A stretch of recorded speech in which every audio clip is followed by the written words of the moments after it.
Welcome to smart English lab. Smart English ল্যাবে তোমাদের সকলকে স্বাগত জানাচ্ছি। আজকে আমরা একটা ট্রান্সলেশনের পেজ নিয়ে এসেছি। এটা ডাফান্ডত্ব বই থেকে নেওয়া হয়েছে। এই ট্রান্সলেশনগুলো আমরা সিরিজ করে করব, তাহলে এই ধরনের যে প্রশ্নগুলো আছে সেগুলো কিন্তু সহজেই আমরা বুঝে যাবো যে কীভাবে ট্রান্সলেটগুলো করতে হয়।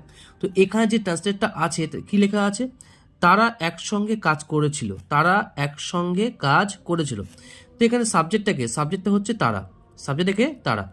সাবজেক্ট যদি তারা হয় তাহলে ক্রিয়া কোথায়? ক্রিয়া হচ্ছে কাজ করেছিল। ক্রিয়া কোনটা? কাজ করেছিল। তাহলে সাবজেক্ট যদি তারা হয় আর কাজ করেছিল এটা যদি ক্রিয়া হয়, এটা ক্রিয়া।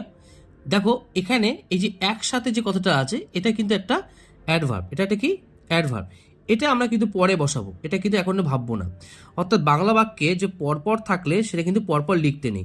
প্রথমে সাবজেক্ট বের করতে হবে, সাবজেক্টকে তারা হলো। ক্রিয়া কোনটা? ক্রিয়া হচ্ছে কাজ করেছিল, তো এটা ভার্ব হলো।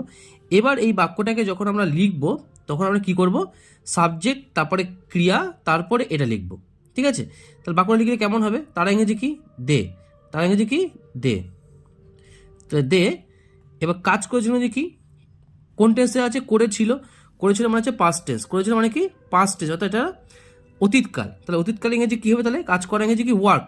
তাহলে কী হবে এটা? দে, WORKAD, দে ওয়ার্কড। এবার একসাথে ইংরেজি কি? টুগেদার। একসাথে ইংরেজি কি?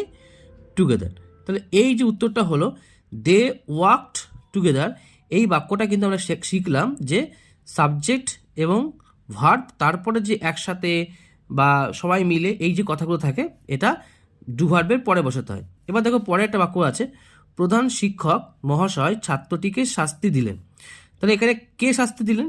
প্রধান শিক্ষক মহাশয়, এটা পুরোটা সাবজেক্ট। এবার ক্রিয়া কোনটা? শাস্তি দিলেন। তারপরে কাকে শাস্তি দিলেন? না, ছাত্রটিকে শাস্তি দিলেন। এবার তোমরা মনে রাখবে, যখন এরকম বাক্য থাকবে তোমরা কিন্তু পরপর করবে না। প্রধান শিক্ষক মহাশয় ছাত্রটিকে শাস্তি দিলেন, এভাবে করা যাবে না। সাবজেক্ট যেটা হবে সেটাকে ধরতে হবে এবং যেটা ভার্ব সেটা কিন্তু পরে নিতে হবে। নেওয়ার পরে তারপরে যে অংশ বাকি থাকবে সেটা কিন্তু পরপর করতে হবে। তো প্রধান শিক্ষক মানে কি? প্রধান শিক্ষক মানে কি? দা। আমরা কী করতে পারি? HM, বড় হাতের H, তারপরে M। শাস্তি ইংরেজি কি? শাস্তি ইংরেজি হচ্ছে পানিশড, PUNISHED।